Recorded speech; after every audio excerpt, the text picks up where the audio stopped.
welcome. Hi, everyone, and welcome to the sixth Symbolon seminar. So first of all, we are sorry we had some technical issue and apologize for being late. But I think it's going to be a very good presentation today. After this summer break, we are happy to be here for the first time. The full team is here. Maybe for the people that are joining us for the first time, this seminar named Symbolon, everything is in this word. Symbolon means a token that is broken, and once we bring all the parts together, we can see the symbol, and the symbol is revealed. And so this is the philosophy behind. Basically, we want to look at different domain knowledge so that we can maybe hopefully get some wisdom in this AI era. Also because we would like to, we think that with bringing different perspective of knowledge, we can avoid falling into dogmas and ideologies and so on. And so with a humble way of looking into knowledge, no one owns the truth. We want to approximate some wisdom, and we are happy to have you here. Especially today, as I said, and then I will explain how the seminar will go. We will have our guest presenting, and then we'll have 5 minutes break. And after that, everyone is welcome to join the discussion. We will put the link, the Google Meet, on the chat. Please join, because it's a discussion that we would like everyone to take part of. And I will present very quickly the team that is behind this seminar. Adel, just break. You are not sharing the slide. Oh, no, you're sharing. So it's coming. Make some time. So this is Eric.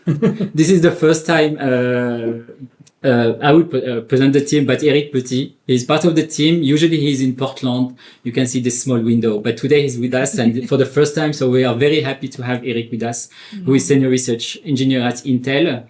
Hae-Young Kim, associate professor at École... Researcher, mon Dieu. It's not the first time that I did this mistake. Associate researcher at École Normale Supérieure, and myself, computer scientist at Intel. And Quentin and Alex, you don't see them, but these two people are doing so much. Quentin is helping with all the setting and the stuff, and Alex do all this nice and pretty design, because we try to put some artistic touch in our work. And so with that, I will let Hae-Young present our super guest. Yes. Today, we have Michel Puech. Michel is an associate professor at the Sorbonne University, Paris, and he got his PhD on Kant, so that's why he's going to talk about today. And his research focus is on classical philosophy and also the philosophy of technology. And we can talk more after about Michel and his work. Thank you. Thank you. Thank you for coming. Thank you for... You're welcome. Thank you for having me. So we talk about Kant, and more precisely, consciousness in a world of objects. First point, why Kant? I would say what I want to discuss is the implicit ordinary ontology, in which we are, all of us, Newtonians for things and Kantians for minds. Consciousness, mind, world of objects, things. Let's go back to Newton and more. Newton, let's say, end of 17th century. He belongs to the scientific revolution, and what is due to him is how we consider things. And Kant, let's say, end of the 18th century, belongs to the Enlightenment movement, and what we owe to him is how we consider minds, to keep it simple for the beginning. My first consideration will be about ordinary objectivity, which will be mass in space and time, all Newtonian. First, what means ontology? Ontology is trying to understand what is, what exists, and possibly how it exists. And this question is being asked about God. Does he or she exist? So human minds, my mind, other minds, animal minds. Do they have minds? Material things. Some people think material things just do not exist. But more abstract things too. Beauty, does it exist? Art, and so on. And I say implicit ontology. The implicit ontology. Implicit means tacit, unsaid, always taken for granted. All these assumptions out of which we apprehend and interpret reality. For instance, the persistence of material objects. It is something we take for granted. When I don't look at my computer, not I wish, but I know that it is still existing. The world around me exists independently of me, persists in its existence. The law of causality. When something happens, it has a cause. We might not find it immediately or never find it, but there is a cause. We believe in a law of causality. More than implicit ontology, what I want to address is ordinary implicit ontology. Ordinary is deeper than implicit. It is the assumption we use in everyday interactions, in every interaction with the world, with other minds, with oneself as well. These assumptions, which are ontology, we find them natural and obvious. It's obvious, but they are not. That we will see with Kant. But for a normal mind, these assumptions are entirely consensual. If not, you're not a normal mind. We'll see that. So let's start with objectivity, our implicit, ordinary ontology for objectivity. It is due to Newton. Objectivity is mass in space and time. And the laws of Newton's physics, we don't need for ordinary interaction, relativity, or quantum mechanics. We don't need them. With mass in space and time and Newton's laws, we have enough to understand, for instance, what happens in a car crash, to build a sand castle on the beach, or do anything else that we can ordinarily do. Now, more, not so simple, let's say. Ordinary subjectivity, which is consciousness.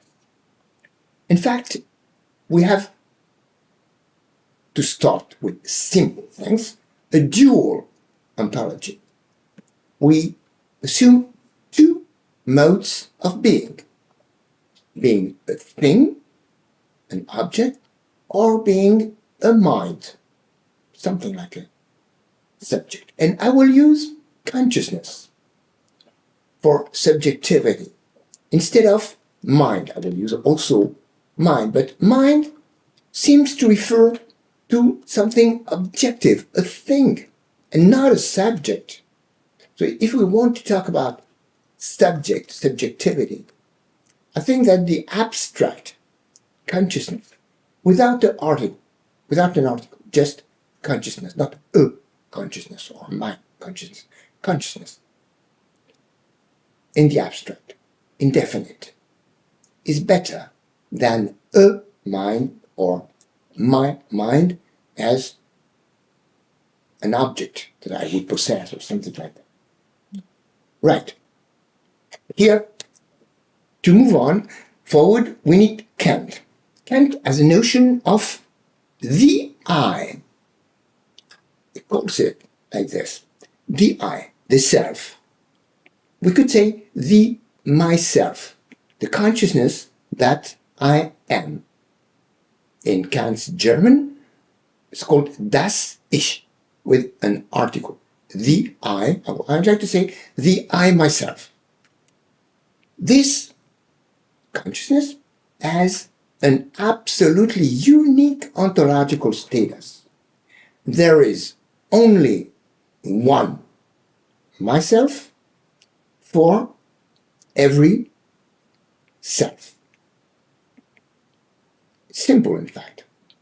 There are a lot of things for me, and there exists something special, which is consciousness. So, a dual ontology. Consciousness, everything else, in fact. Because I myself is different from any other thing, including any other mind. Minds are, in a sense, things for me. People around me, they are bodies, which are material things, but their minds is a consciousness that is not my consciousness. I see, I feel, I know, I experiment what is in my consciousness directly. And other things, including other minds, I have no direct access. Kant will explain this. So for now, we have a robust dual ontology, which is twofold. Myself as consciousness and everything else. Things, minds, everything else. This is robust.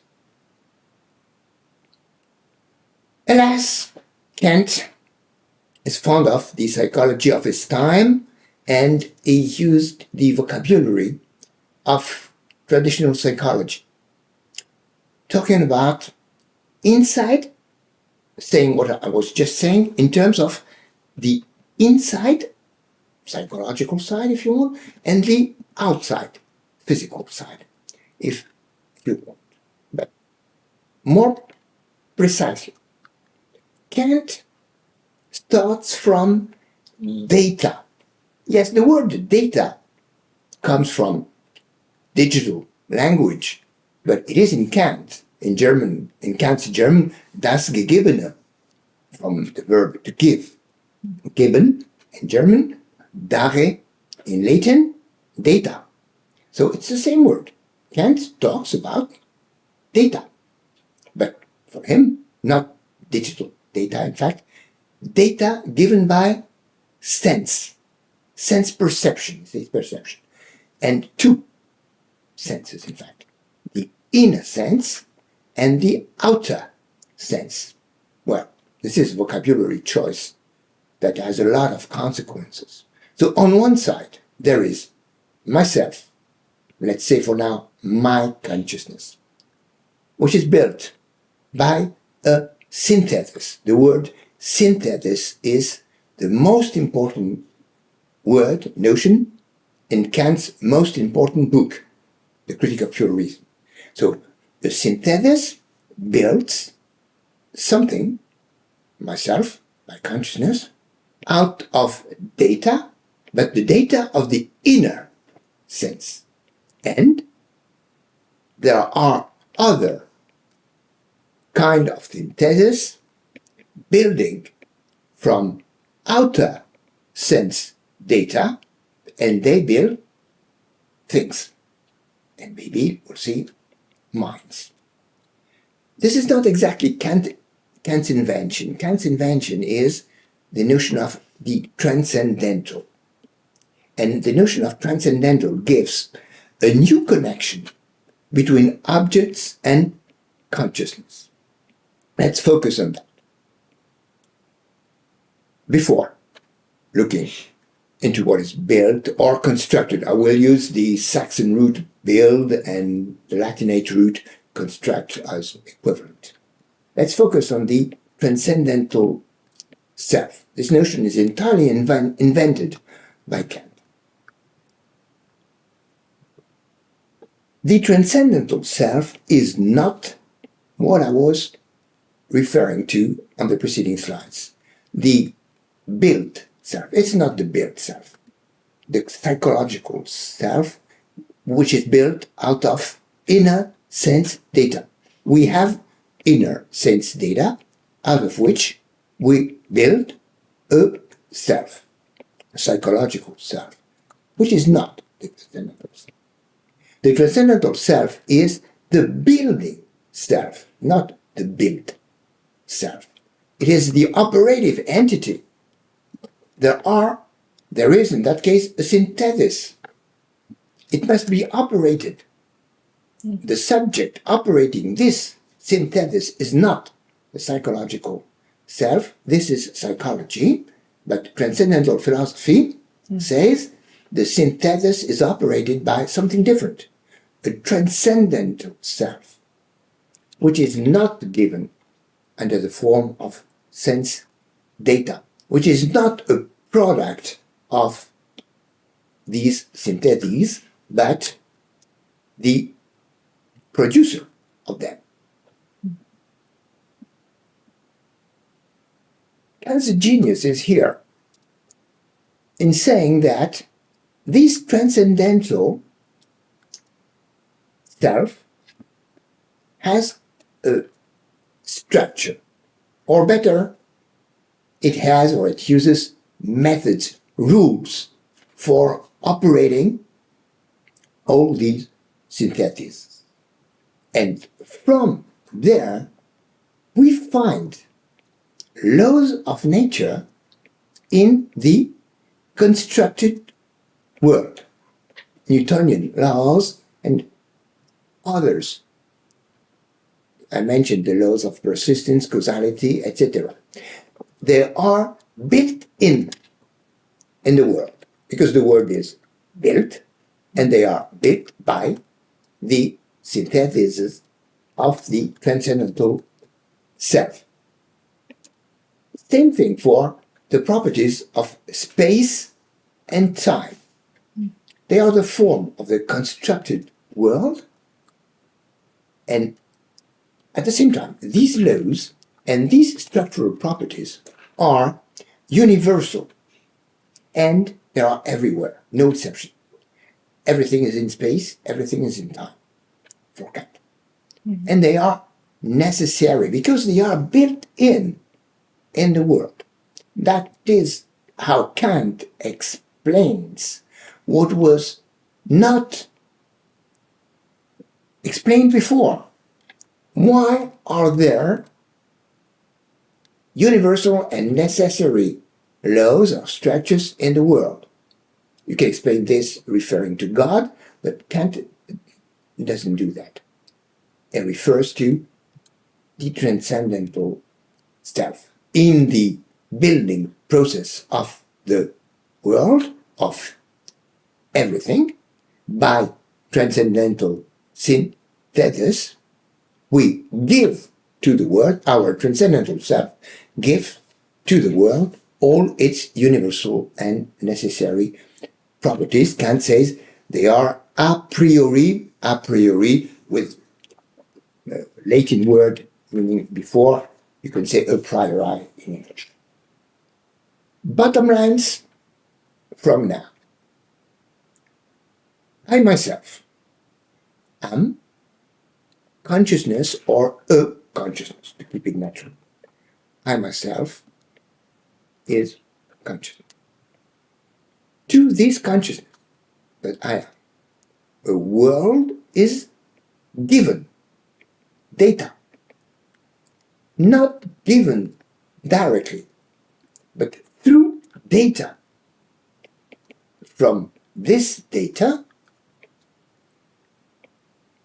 synthesis after synthesis, all these, let's say, transcendental procedures that are applied build a world called phenomenal, meaning apparent or appearing, the world that is given to me, the world that appears to me, and in fact to the inner world, my psychological self, which is given by the inner sense, and the outer world, everything else. If you follow, you might find strange. There are two selves in myself, and that's Kant genius. On one side, there is the transcendental self, and we have no data from this self, so we can't say anything about it. There is nothing we know about it beyond its mere existence. I know the existence of, I'd like to say, conscience. Not my conscience, we're conscious. I know the existence of conscience, but that's all. Nothing after that, because I have no data. And there is also the psychological self, me as I know me from my story, that's my memories, from my feelings, from my sense experience, and so on. All this is I myself, but the psychological self, because it is built by synthesis, not in space, but in time. My psychological self is in time, which is a property of the inner self, and for instance, space is a property of the outer sense too. So two selves, different. We would need this. Now let's talk about the other selves, plural for self, and how they are built, their ontological construction. The question of the existence, about the existence of other selves is a very classic topic in modern philosophy, and there is a possibility to deny the existence of other selves, which is called solipsism, from the Latin. Again, you can believe that you are, in fact it will be I am, the only existing self which is for certain, for sure. All the rest is dubious. Other selves. This is possible. This is just the extreme consequence of the fact that the other selves are accessed indirectly through objects in the world. The other selves, other minds, are accessed from the outside, by the outer sense. I know there are other selves because of what I hear, what I see, and out of this, how I understand, how I interpret what I see and hear. Let's start from the bottom. Every material object constructed, says Kant, in the world, it has specific properties. Its shape, for instance, its color, it's what we call its capabilities, how it can be used. For instance, a chair, a dog, some other capabilities, a sandwich. Right. When the self interacts with other things in the world, this interaction is shaped by the nature of the objects. In philosophy, we say their affordances, what they afford, what they can afford, what they afford us to do. And from this, there are normal interactions.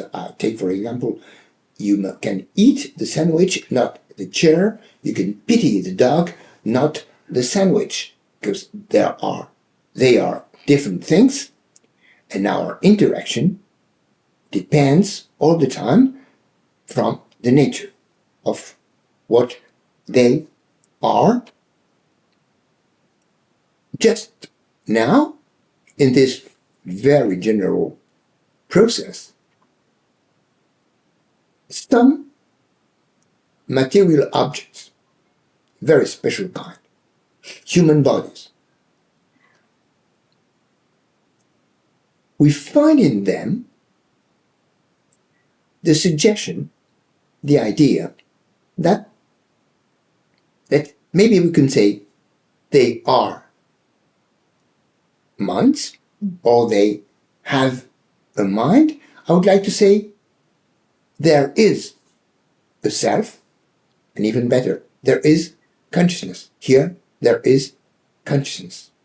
A consciousness that is not mine, and this is the idea of another mind. This is how the other minds are constructed by the analogy I find in the outer world among things, special properties, special performances, in fact, that are similar to my consciousness, the consciousness that I am, or to consciousness, plus, of course, the similarity of our bodies, material bodies. I am conscious that I am or I have a body, and there are other animals whose bodies are similar to mine.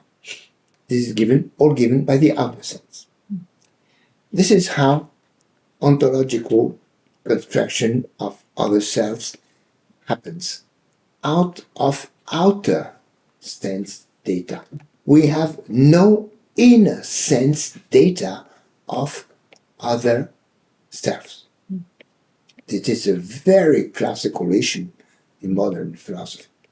We build the other minds, the other self, from outer sense data without having an inner sense of them as we have of our own consciousness. So, the existence of other selves is a sort of logical conclusion. There is no direct acquaintance of it. More precisely, and we need to be more precise here, it is an analogy, an analogical conclusion or inference.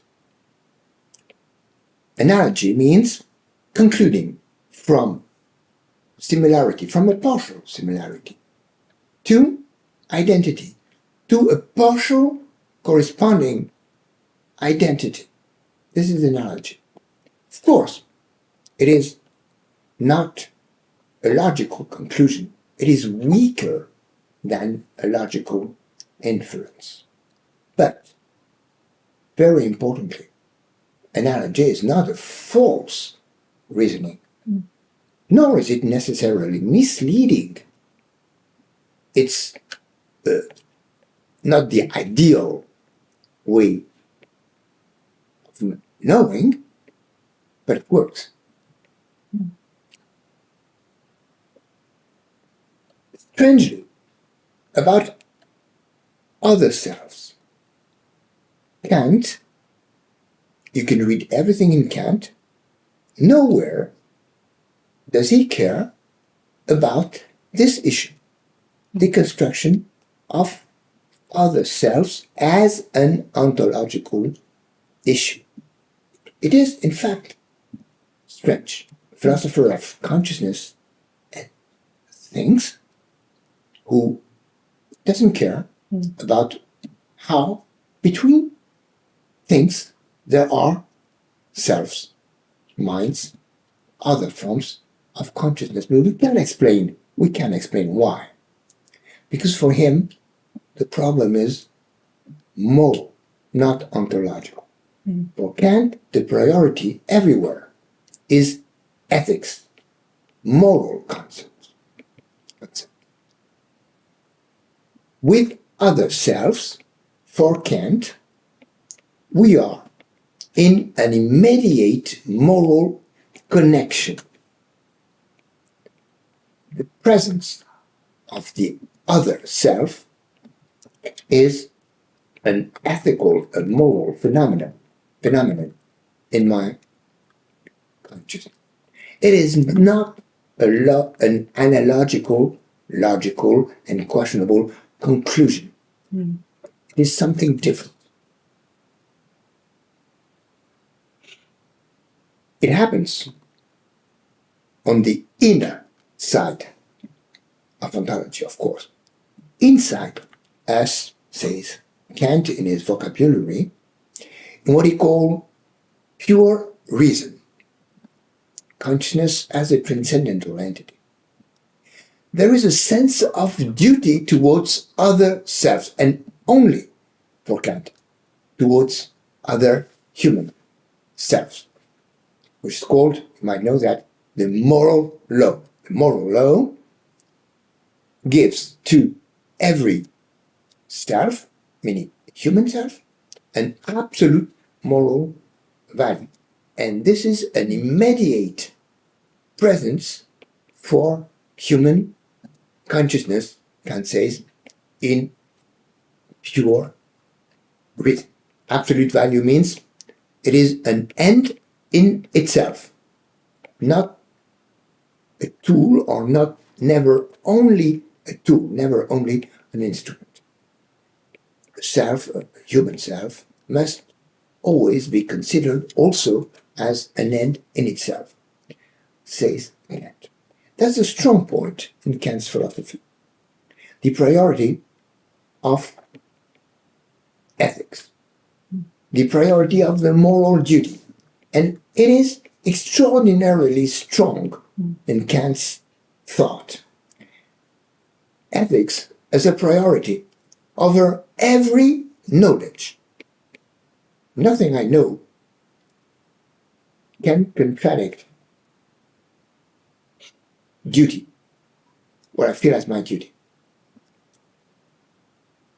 Ethics prevails against any feeling, whatever I feel, or whatever I don't feel.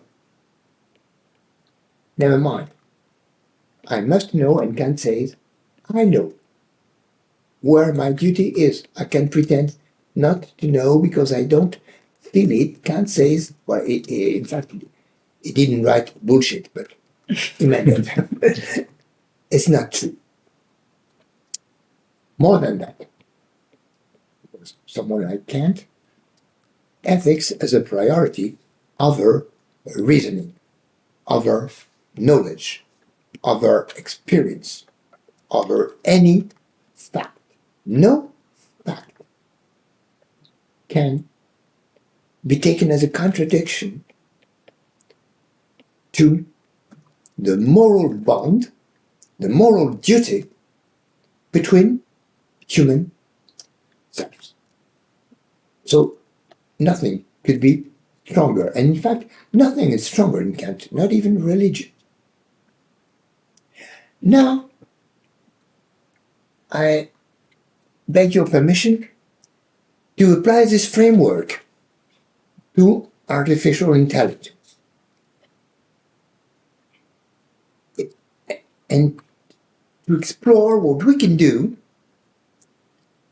about AI anxiety, all the fears and kind of bad representations we have, or some of us have, about artificial intelligence. There is a framing of an understanding of the present and future of AI, which could be considered as naive, but which is the usual one. And it goes like this. I won't support it, just describe it. I hope you find it the usual way of seeing things. Some objects, say people, some things, some artifacts, now they gain access, or they will soon gain access to consciousness. So, problem is clear. Things, consciousness, we can deal with that when it's about human minds, but with AI, it's not a human mind, it's a non-human thing with consciousness. As simple as that. Consciousness is normally exclusive to minds, and even for the higher forms of consciousness, to human minds. Not so simple. In our ordinary ontology, we believe there are different kinds of minds. There's a book called like that, Kinds of Minds, by Daniel Dennett. Very interesting. On the scale of consciousness in animals in particular. There is a gradual scale of forms, kinds of minds. Let's say from insects to mammals, and from mammals to humans. The fact, but is it a fact, is that non-human minds have a lower status. They provide lower performance, and so they have a lower moral status. This is already difficult. I write a quagmire in philosophy. How do we assess mind's performance? And how do we concede or not moral status to minds? But we have to deal with that concerning animals. We are just, with AI, meeting something more disruptive, or is it? I'd like to keep it as an open question. Does AI really disrupt our implicit ordinary technology? And it would do that in presenting us with what are called a non-human mind without any biological supporting object, because if there is a body behind the mind, everyone knows about Turing's test, for instance, if there is someone on the other side using the computer, a human mind, no mystery. But if there is no one, is it a disruption of our natural, ordinary, implicit ontology? Or not? More than that, more disruption, these non-human mind shows intellectual performances comparable to or superior to the humans. We don't like that at all. And something we wouldn't like, I think, could happen. I have no belief about that. But more disturbing. Encountering ET, extraterrestrial life. I will talk again about this in a moment. AI disrupts our ontology with a non-human mind and even maybe superior. But even more, AI disrupts, or does it, our moral categories. As I said, we have awkwardly coupled together some ethics for sentient animals. Sentient is the word for having a form, but lower form of consciousness. Right? We can do some ethics of that, not entirely consensual, but we try to. But here we are in front of a non-biological, high-level consciousness. Non-animals are biological, and they are low-level compared to us. So it seems to be, I think it is in that case, a moral disruption. High-level, non-biological consciousness, or is it? What I suggest to say now is disruption not necessarily or not so much, nor not where we believe. If we start again from Kant, that is from our implicit view of what it is to be a consciousness in a world of objects. That's where I wanted to go.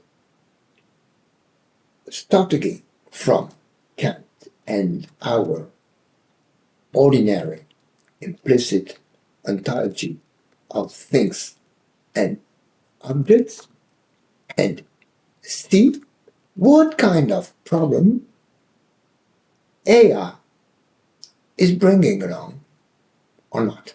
Are they real problems? And I want to keep it simple so we can maybe, I hope, launch a conversation about that. I will just mention 2 points. One first point, our problem with AI, consciousness. Our problem with AI having a consciousness, which is an ontological problem. The ontological part of our problem with AI consciousness is not of the type I, myself, consciousness. That is to say, if we refer to Kant, transcendental. So, but not directly that. The inner sense, self, is also not the problem, because it makes no sense to wonder what is it like to be an AI. And that's what we do. How do you feel when you discover that you are a computer or a software, that you are not human, even if you think like a human? It makes no sense. There is in philosophy, well, no, I must say for before, AI, we don't apprehend them from the inside. We have no data about the inside of the minds and of AI. So it makes no sense to wonder what it is like to be. And there is a legendary article by a philosopher Thomas Nagel called "What is it like to be a bat?" The flying animal, a bat. Well, it's very, very famous and brilliant. The book? Thomas, no, it's an article. It's an article, okay. An article. You find it very easily on the web. It's very, very famous. Why does it, why is it so difficult to imagine what it is like to be a bat? Because the basis for analogy is weak. It's poor, because of echolocations and things like that, and even flying.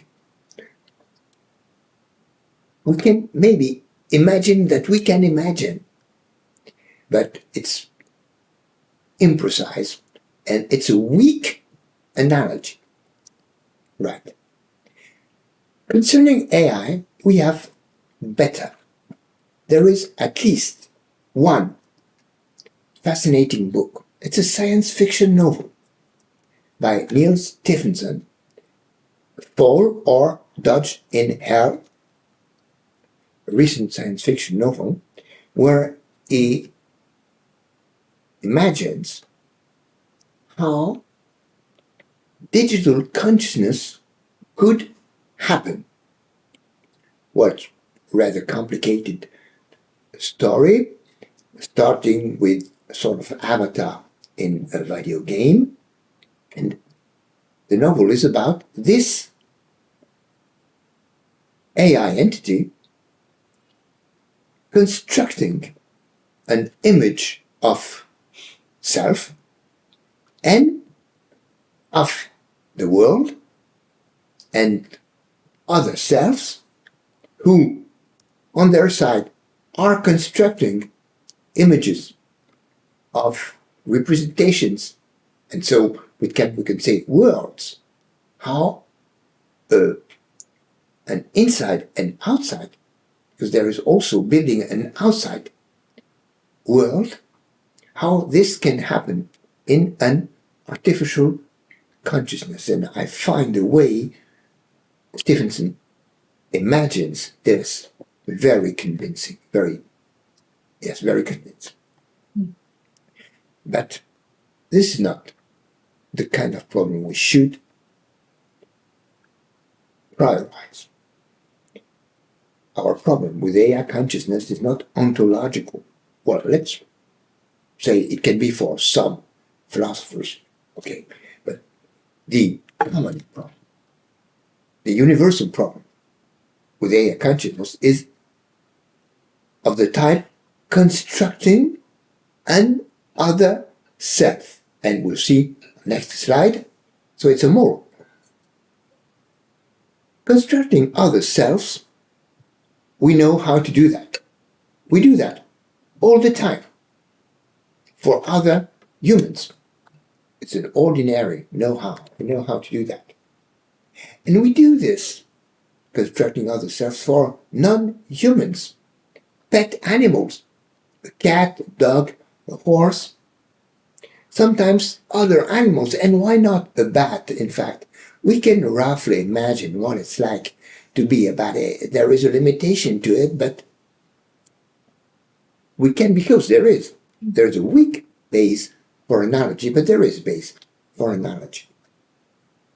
I let everyone meditate about how can a man imagine what it's like to be a woman, or how can we imagine what it's like to be a baby, and things like that. We do it for non-humans, which is more. And it all depends on the size of the analogy base. For instance, it's larger for an ape, or other mammals like a dog, a horse, and then for maybe a bat, or a snail, or an insect, and so on. Figuratively, but ordinarily, as an image, we also construct other selves or quasi-selves for things, for artifacts, computers. Everyone has done this, saying to one's computer, why don't you print what I want to print? What's wrong with you today?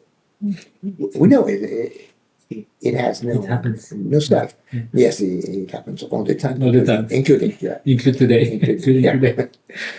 That's exactly what I call ordinary. We don't believe there is a real self, because we are normal minds, aren't we? It's not about that. It's not about ontology. It's something on the side of the emotional, and in fact, moral. It is what is called an attachment bond. I refer to attachment theory, which is a very important part of current psychology. We have an attachment bond. We are attached to our computer. That's why. Because of this emotional connection. What we mean is, how can you do this to me? Why do you? Why are you so nasty today? You're so nice usually. Everyone understands. So we have an attachment, which is emotional. It can be positive or negative. Usually, or hopefully, it's positive. And the most studied attachment bond is not with the computer, but with the smartphone. We love them. Spend a lot of money for them. We are terrified when we've lost it. And we spend most of our time with it. Every spare time is for it. Everyone knows this phenomenon. It is an attachment bond. And this is what is important because, and that's my second point, our problem with non-human consciousness would be, I say would be, a moral problem. not ontological. The problem is not, is my smartphone a self? But the problem is, what kind of attachment, and more than that, what kind of moral connection do I have there? Or is it even one with my smartphone? And what kind of moral consequences are implied in my attachment bond with my smartphone or any other artifact? So this moral problem is the real one. It is the kind of problem we already know with animals and other life forms. What are the moral consequences of eating some animals, of possessing some animals, of killing some animals, things like that? So we already know how to address that kind of moral questions with non-human consciousness. And I love this example. One of these days, I don't especially believe it, we might have an extraterrestrial first contact. And I dare ask, would philosophers be of any help at that moment? No answer. What will we morally do with real ET? In fact, we know it. It all depends on the analogy base. Does it have 2 eyes, 2 arms, 2 legs, like E.T., the film? So, does it look like us? Or is it an insectoid? Or something even different from any life form we know?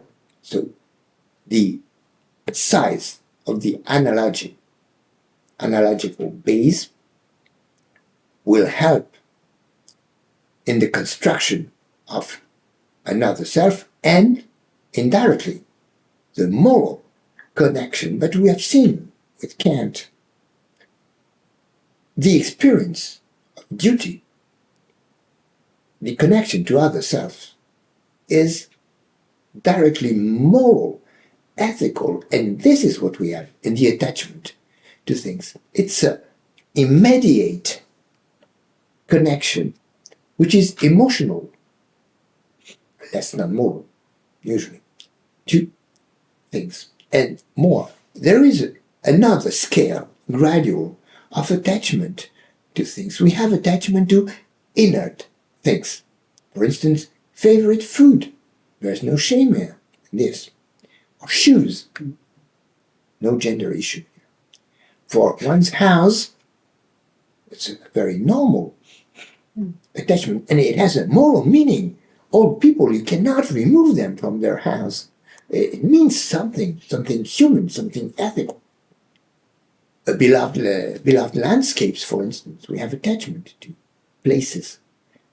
And we have another kind of attachment, a new one, for smart things. The famous phone that we need so much and love so much, computers, but abstract objects, and they start to look like AIs. In fact, they are largely AIs. Google, maybe Wikipedia, which is made by human, I know, but things like that. It can be real AIs, chatbots. We use any kind of digital resource that helps us. We have an attachment.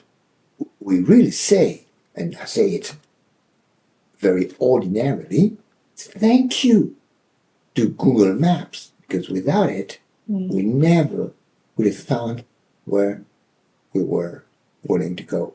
We can say thank you every day to Google or digital resources. So we can have an attachment bond with to AIs, because we already have that kind of what kind of thing. And in the extreme, with chatbots, and everyone knows from newspapers the cases of being in love with a chatbot.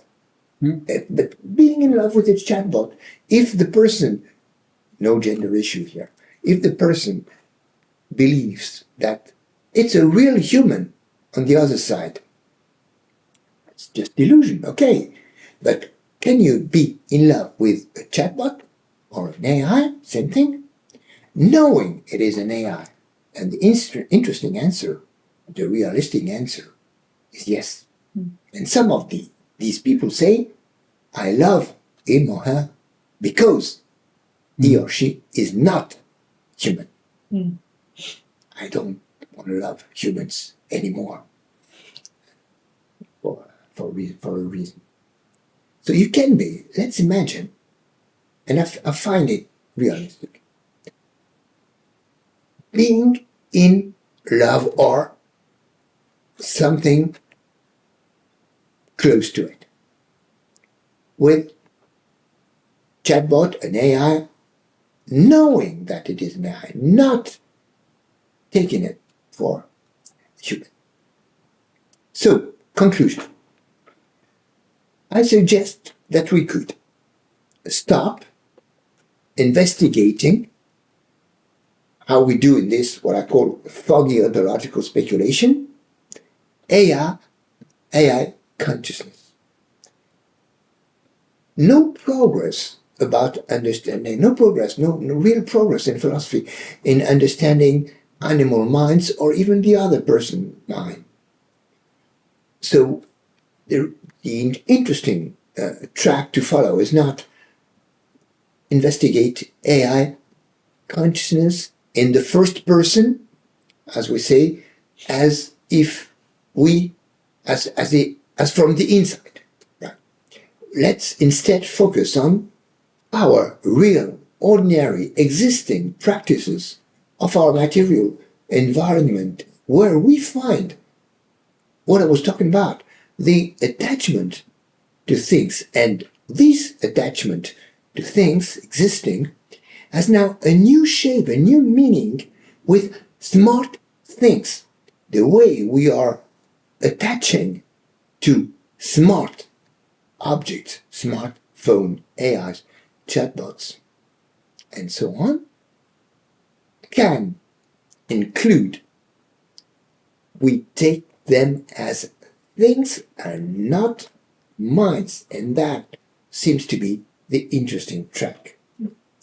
I know it's a thing, but I assume my attachment, the importance it has in my life. And this is maybe more important than does I imagine it has a self, which is, well, good question for professional philosophers, but not necessarily the interesting issue.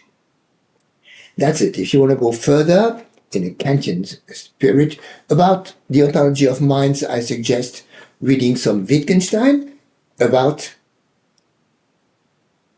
things, the ontology of things. The reference, at least inspiring me, is the American logician William van Orman Quine, and in what we call deflationist philosophy of the digital, very useful about AI, to treat AI anxiety.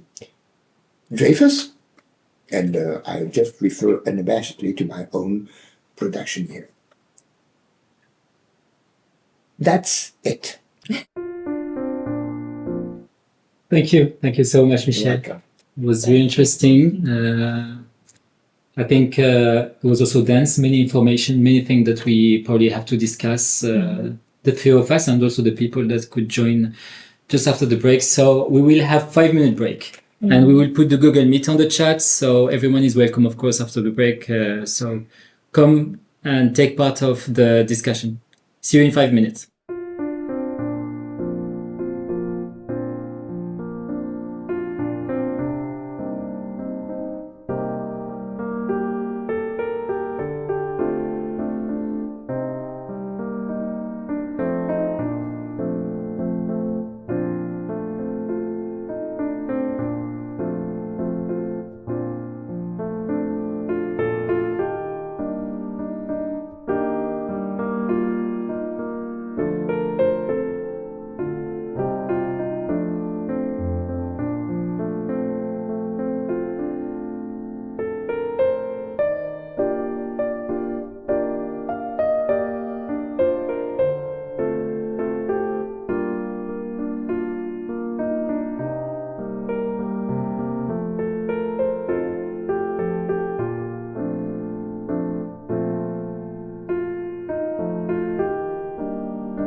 Voilà, welcome back. Now we are going to start the discussion.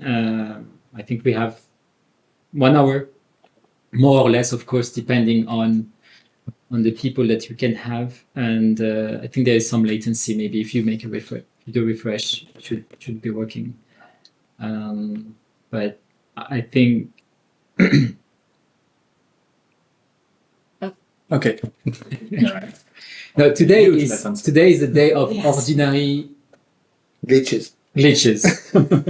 So I have made some small glitches today, but it's a very good glitches because it fits with our topic of today.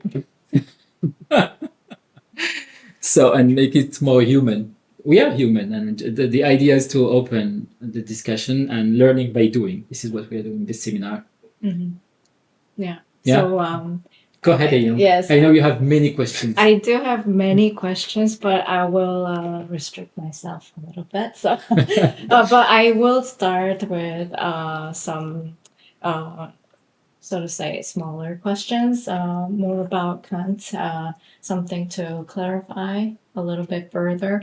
So the first question is a question about psychological self. My psychological self. You just mentioned it very briefly. It's just me personally, I want to hear a little bit more about that. And you said my psychological self is in time, but not in space. Yeah. And I want to hear a little more about that. And should I go for the second question? Probably, because it's a little. I forget the first one. Okay. Okay, we can start with the first one. It's such a large question. In fact, Kant stresses just one point about the psychological self. It is not the transcendental self. Mm-hmm.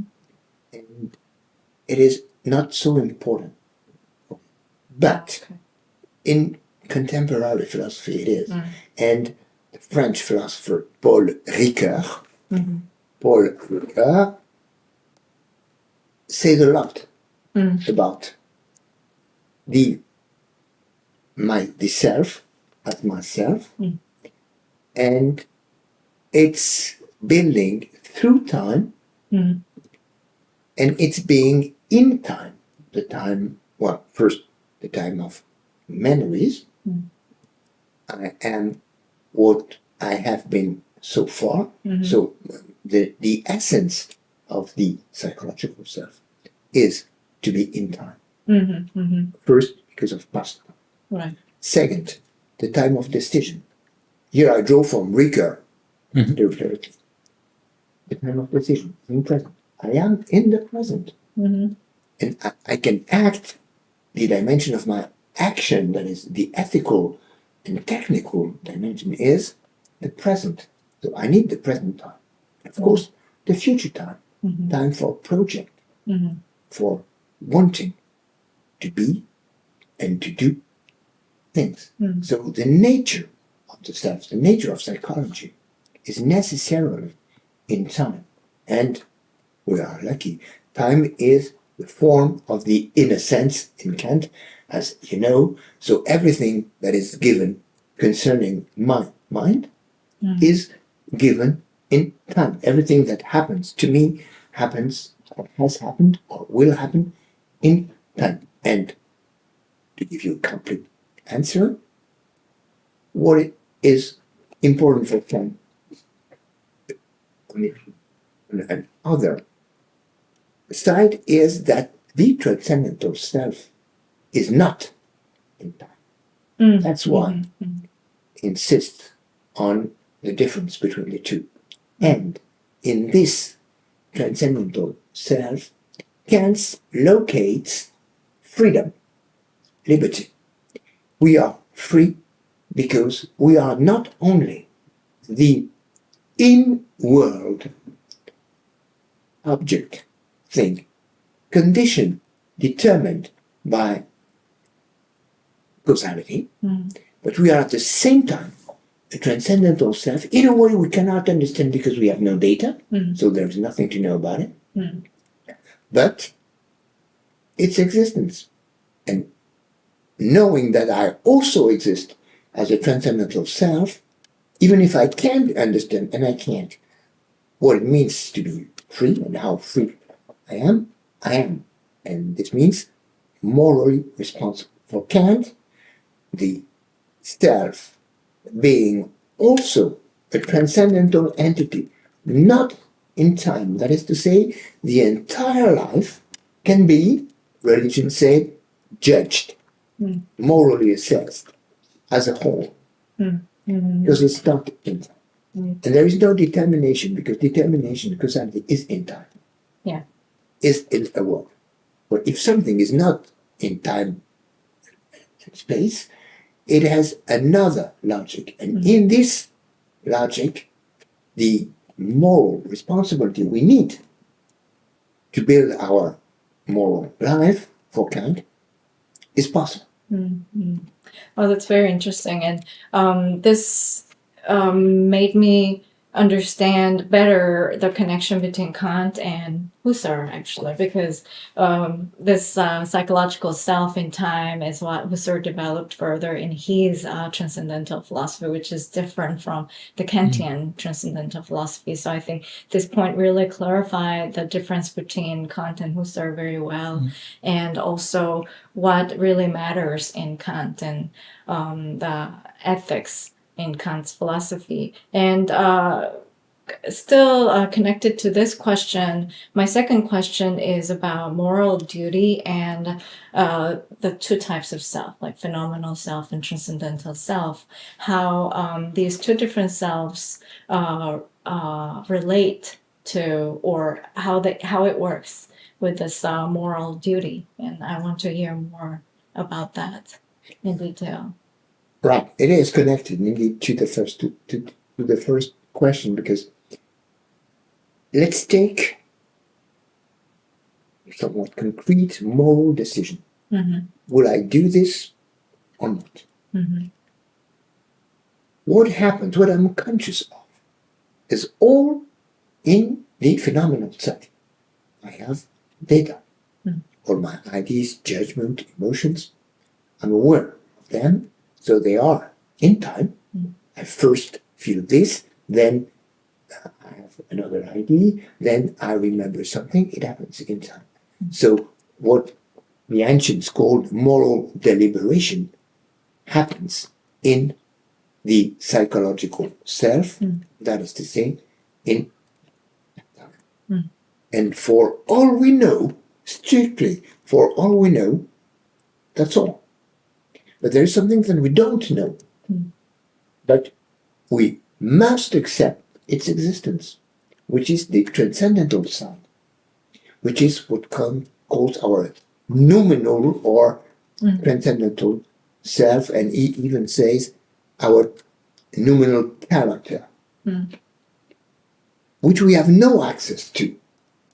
But it is our duty to believe we have one, as it is our duty to believe we are free, because if not, we cannot be moral agents.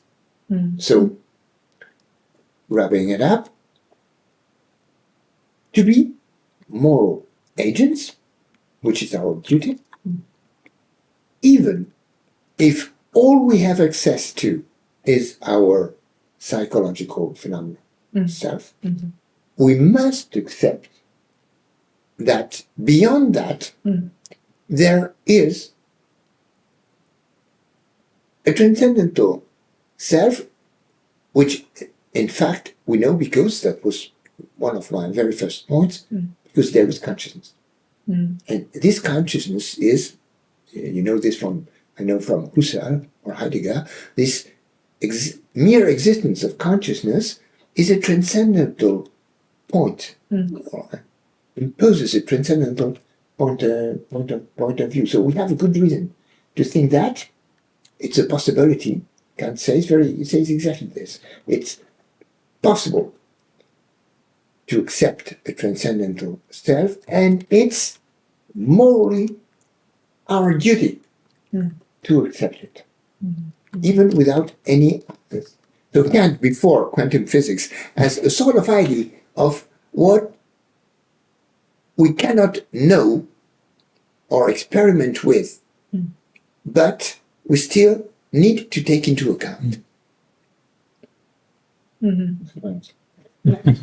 Thank you. Well, actually, that answer is related to my third question, and this will be it, and I'll pass the talking stick to another, and I'll probably have more questions afterwards. But for now, the third question. So, from your conclusion and your explanation about ethics, especially related to AI consciousness and other minds, so you would say, so this is how I understood, whether the other minds are exactly like mine, or it's on the same, or it has the same or similar ontological status or value, and so on and so forth. It doesn't matter.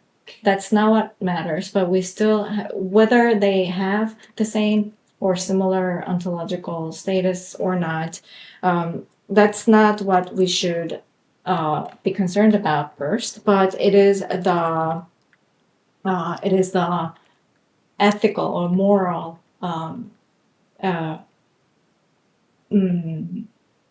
our relation to that. That's what matters.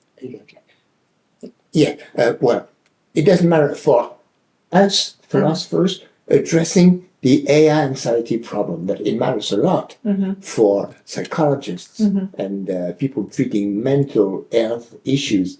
And it's very important to understand how minds work.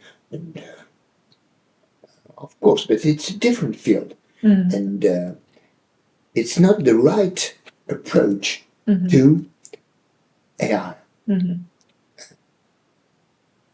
Speculating about its mind or possible mind. It's more interesting to try another approach from our attachment bonds, which is a weak form of moral bonds, and to make it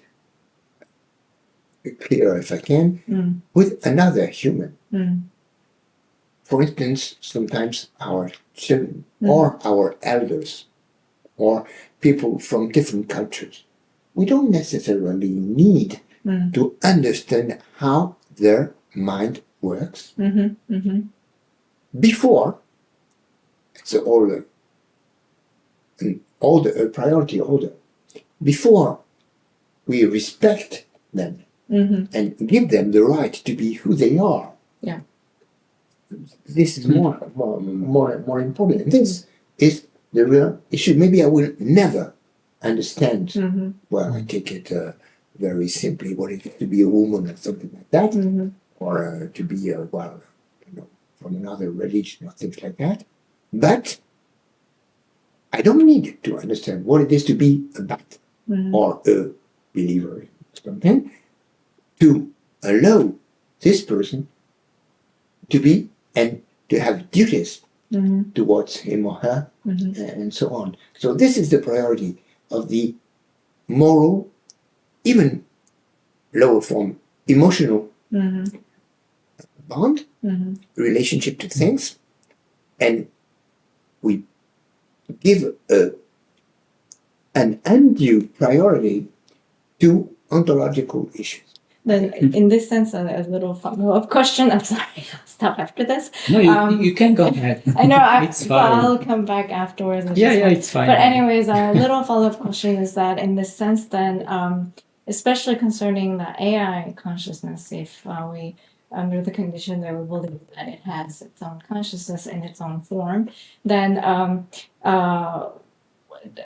back in terms of moral duty of mine. So we believe that, would it be fair, or could we say that this transcendental self, this consciousness that exists, that is, so to say, universal to everyone, that's something that we have to believe, that each person has that transcendental self, and that is shared also by these non-human, especially AI consciousness. So should we believe that in this context, like Kantian context? Yeah. Kant never explain or justify Mm. why every human and humans only are transcendental selves. Never. Mm-hmm. It's taken for granted. Mm-hmm. So it is of no help. And we must elaborate Mm. a new ontology. Well, my personal option, so that has nothing to do with it, no responsibility. My personal option is I, consciousness, cannot have absolutely no access, cannot experiment or know anything about my own transcendental self. Yeah. Yeah. So, even less Mm. yours, Mm-hmm. Mm-hmm. other humans. Mm-hmm. It is just my duty to suppose they are humans. And in a sense, your question is, how far Mm. does a fetus or a baby in time, how much older, how older must it be, must he or she be, to be recognized as human? Mm-hmm. Someone in a coma, Mm-hmm. or someone having totally lost his mind. Mm. Is he or she still human? It is that kind of question. And on this simplified Mm. question, we feel that it's all a moral decision, Mm. which will vary with time, probably, and vary with medical and psychological knowledge. Mm. We learn things about people in a coma and things like that. Mm. So we can morally decide Mm. that we, let's say, integrate AIs Mm. to the circle, to the category of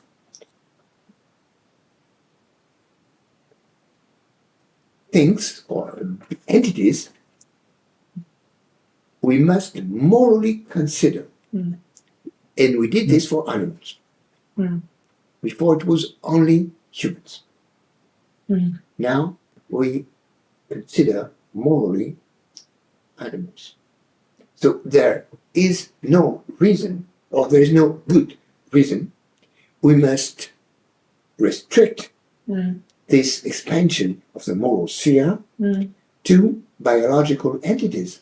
Why only biological entities? Every science fiction reader knows that, and in other novels there are AIs that are fascinated by Shakespeare or painting or music and discuss Beethoven's music between them. Mm. It makes no sense Mm. to refuse their belonging to the network of moral connections.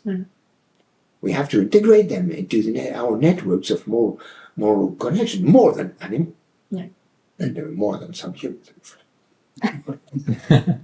This is all possible. So it's this question of moral, is it because it's based on attachment, or at least conditioned by the attachment that we can have to objects or to others?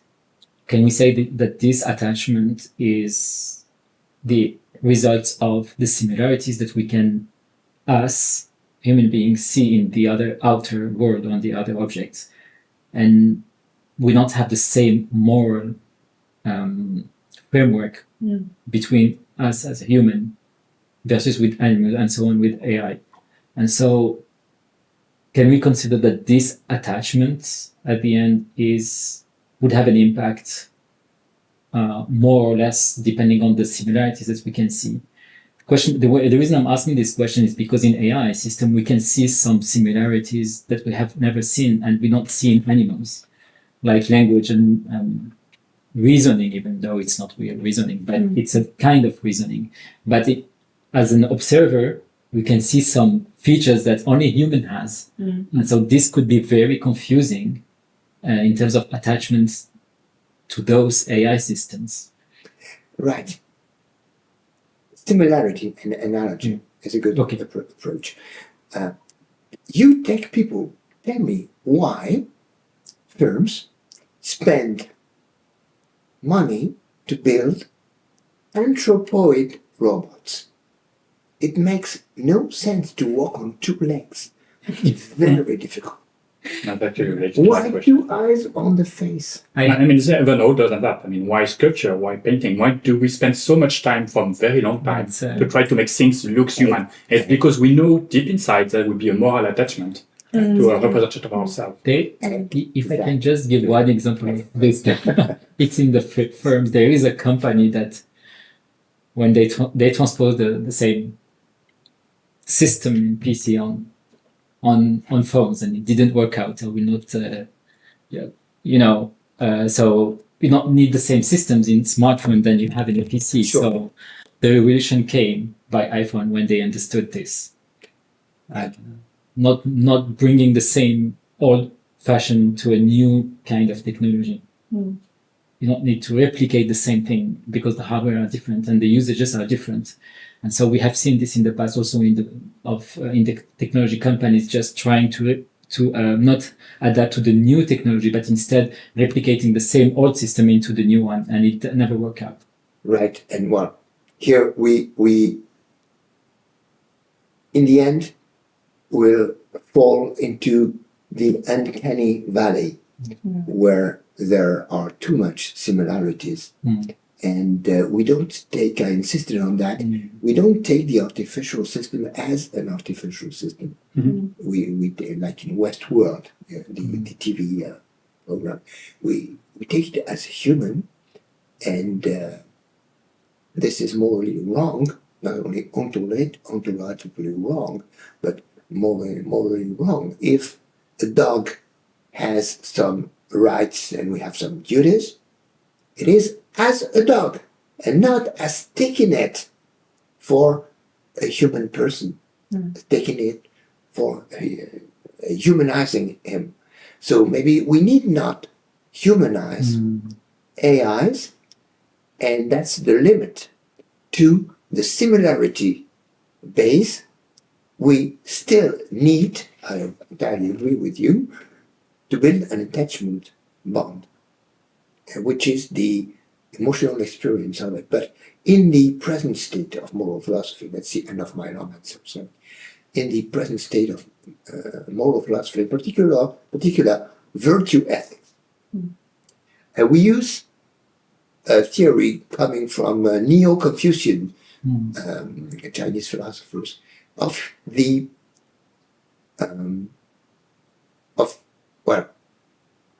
taking as just one thing heart and mind, Hin in Chinese, and that is to say, the emotional and the rational are not separated.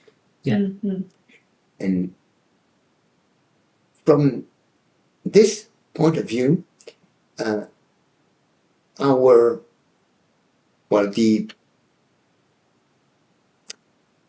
functional and emotional interaction we have with existing technologies are not separated. Like the understanding of mathematics or loving foreign languages is emotional, not only rational. Using a computer or a phone is at the same time, and it's the same thing, it's the same process, emotional and functional or rational. So I think, well, a lot of people think it's a mistake to consider emotional, moral connections to AIs as a different problem from their purely digital performances. It is already the same. And it is a how can I say this? It is an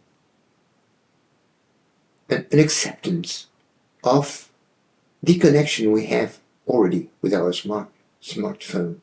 It is not an undue attachment we have to it. It is because whoever helps me find my way, I feel gratitude. And if it is my smartphone, I feel gratitude for it. And it's entirely normal because the functional, the digital is emotional. And when I'm lost and need to find my way, I need help. I'm needing help. I'm needing some information data, yes, but emotional support through this information data too. So the connection we already have with our artifacts, it will be the same, just an extrapolation with AIs, and it is already the same. The more rich, complex, and emotionally rewarding it becomes, the more, not ontologically, we need to build it at the self or at anything, but we practice a moral or attachment bond. We find it in practice. We don't decide it. Sorry for that. Thank you. Very nice, because I'm very close to Thank you. many things I wanted to ask, especially about also the immutability of more. But I still have a question that relates to your book and other things I read about you. Is that, with the interaction with technology, you basically ask for wisdom. So I clarified a little bit the definition of wisdom, but the illusion is so strong with AI, and our moral compass might be a little bit disturbed. Like you said, some people already are in love or very dependent. Also some stories also about suicide following AI chats. So it's very deep, and the illusion is so strong that it's, not that much different in the direction with what you could have for another human. And if we count on ourselves, our virtue, our moral, our wisdom, whatever you call it, to draw the line, would that work? How can we? That's a very optimistic view, I suppose, to rely on ourselves. Yes, I accept that, being optimistic. Oh, that's nice. It's optimistic. For a change.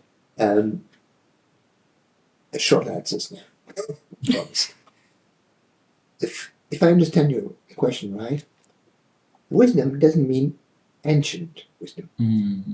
And what I mean is invent a new form of wisdom, a new equivalent of wisdom.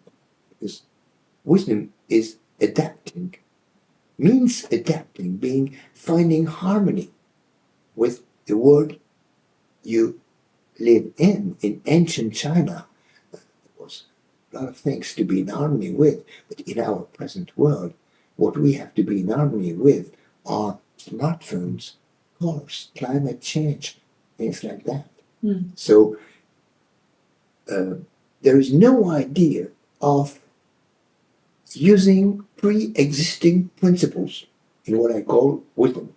It is entirely about inventing the equivalent of what wisdom was to the past times.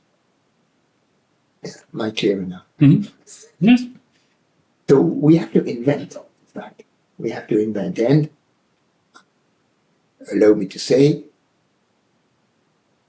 for inventing, in philosophy, we need to know the past. It doesn't mean, neither does it mean forgetting the past. The more we know and understand the past, I tried to do that with Kant, the better armed we are for inventing the equivalent of its duty or ancient wisdoms, things like that. Well, I think this is a really good point, because it's a way of not falling into purely modernism, where we think that the world is born with us and we forgot about our ancestors and the wisdom that they left. But my understanding is that we can, from there, take some wisdom, but how can we use this wisdom in our epoch and maybe extend those lessons to have a wisdom that will answer or will help us to navigate into this new world. I guess this Kantian and other philosophers, thinkers, they have to deal with their epoch. And so there is a need today to refresh those ideas with our modern world and problems that they didn't face, but we do have to deal with. Thank you for the answer. It was I understand almost everything. Thanks a lot. You have more questions? No, I mean, you covered a large part. No, I think that She asked many questions. I have a practical question in the meanwhile. All these things that we are doing here and the idea we have with this seminar and so on is looking into some wisdom and also helping those firms and companies that are building this AI system. And we as computer scientists, we have, of course, our domain knowledge. And we think that we need to bring people like yourself and other philosophers to help us understand those systems and the impact that they will have in us and the society as a whole. And so how practically, first of all, do you think that this is a good point to bring philosophers into those companies that are used with to work with? Yes, the answer. Yes, yes. And second question, how practically, how this can be articulated in practice? Yeah, I take this as a question on disciplinary limits. Either you do science or you do philosophy. That was a terrible choice for me. Yes. I was more a science person. And when I met philosophy, I decided that I wanted to do philosophy. I can get some science diploma afterwards, but the choice we have to make of a discipline and the fact that disciplinary traditions are still so strong is objectionable, to say the least.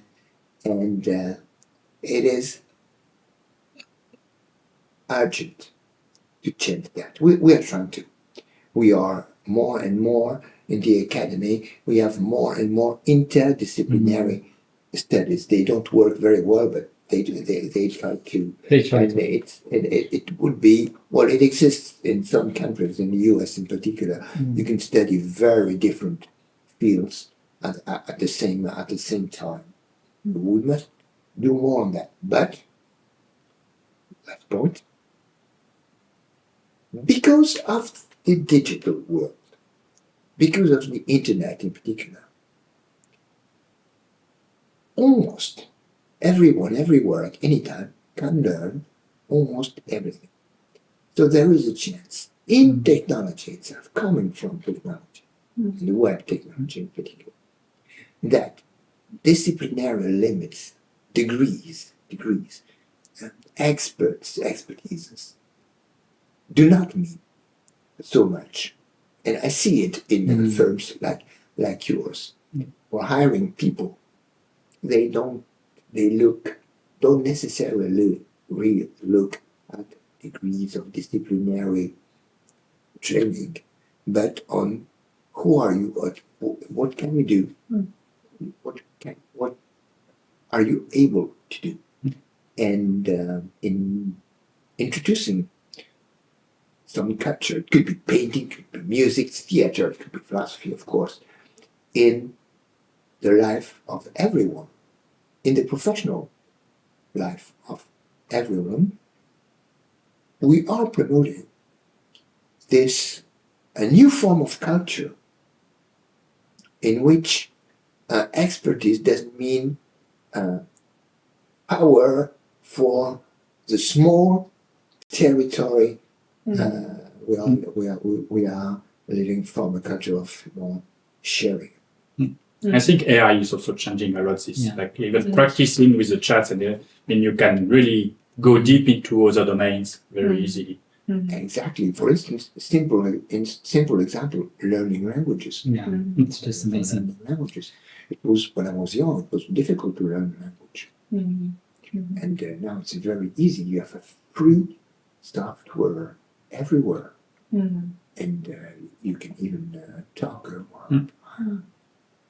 I don't want to mention the brand, but The famous application with the small small lessons. You have small language lessons, tiny language lessons that are using chatbots, and they are fascinating. It's also coming in universities. I mean, teaching at university, the students are using a lot the chatbots for many things they're doing. I don't know in philosophy, but in computer science, I mean, it's really drastically and very quickly changing the way. They do. And well, that's an interesting point too, even if professional for me. The estimation is 80%.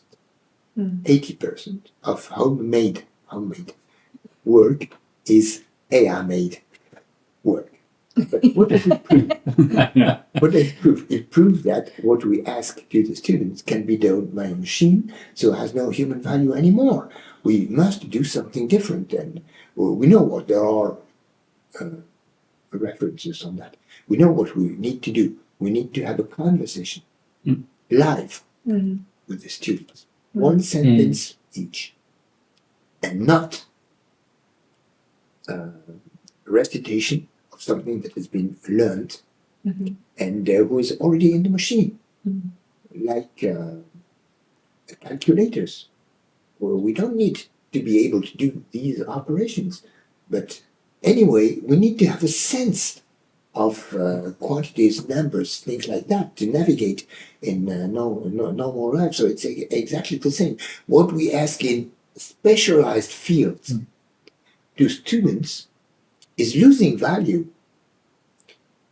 and should be replaced by humanities and I dare say search for wisdom, something like that, inventing new forms of wisdom, because like physical toil before is now done by machines, a large part of what was considered intellectual work can be done by machines too. It's an opportunity. And I wanted to just point out that Michel just made a very important point back to the beginning of your answer, that knowledge, especially expertise, and especially in the field of philosophy, instead of this becoming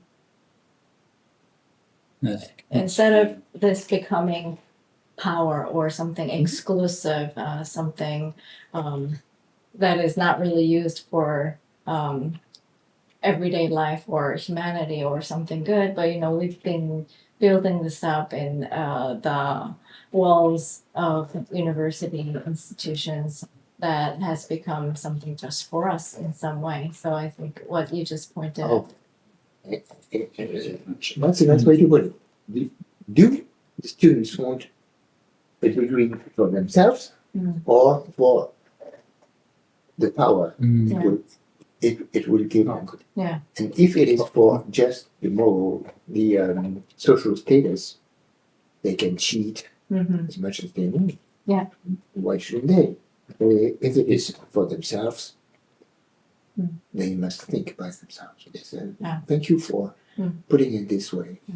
Is everything good? Thanks. No, everything is fine. Okay. No, we're checking there was someone, but actually the person left on the Google Meet. So we have one of the chat to ask if there was some No question. room for that.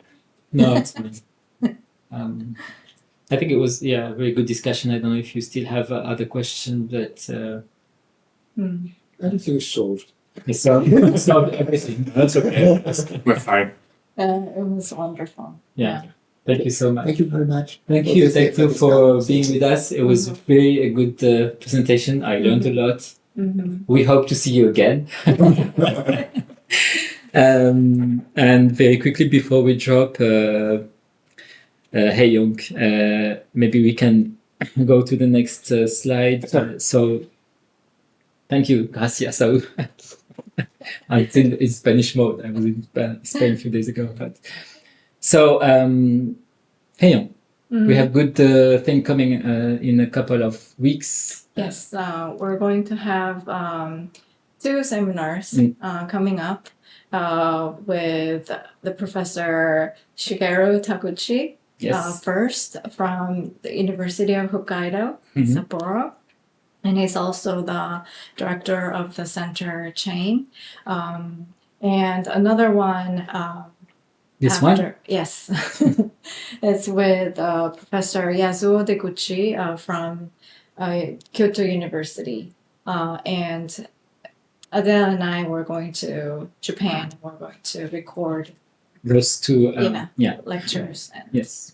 We will also give a presentation at the MOC right. Models of consciousness, mathematical models of consciousness. Yes. So come, join us. Hope to see you more and more and take part of these discussions. Stay tuned and look for this see you wonderful sessions coming up. Yes. And again, thank you so much, Michel. It was very interesting. Thank you so much. I think Eric learned a lot. Usually he has a lot of questions. Now he's because when he's far, he's okay, but now he's a bit shy because he's in front of the camera with guests. So with that, we will finish for today. Thank you all for being with us and see you in the next one. Thank you. Ciao. Ciao.